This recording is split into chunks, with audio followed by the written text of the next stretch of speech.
The main suspect in the killing of a 40-year-old Bartica man has been released on $1 million station bail, according to the head of the communications department of the Guyana Police Force, Mark Ramatar. The deceased, Mark Braffett, was bludgeoned to the head and face with a hammer by the suspect, 34-year-old Raymond Rupnerine.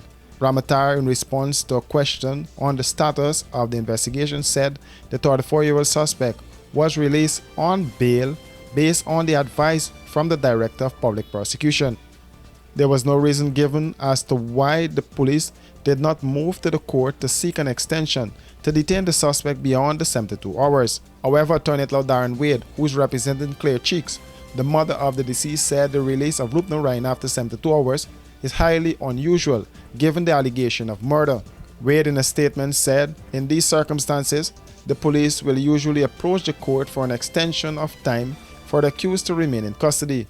According to the attorney, the suspect seems to be receiving preferential treatment because of his father's connections to the governing People's Progressive Party. The head of the communication unit said they only received the results of the post-mortem today. According to the attorney's statement, the autopsy was performed on Braffett's body last Friday, 2 days after he was killed, and the cause of death was given as blunt force injuries to the head.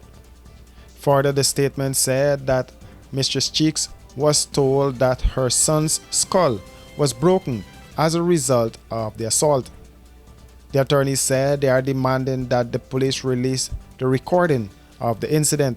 They are also calling for there to be an impartial investigation into Braffett's death and for Rupnerine to be charged with murder. Mark Braffett, the police have said, is a regular at the gambling establishment, which is owned by Rupnerine's father. Reports are there was a misunderstanding between the two over the spilling of alcohol on the countertop.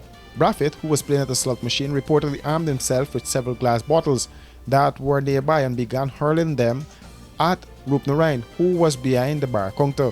According to the police, Rupnerine armed himself with a hammer and followed Braffett, who had made his way to the front of the gaming center, where he dealt him blows to his head and face.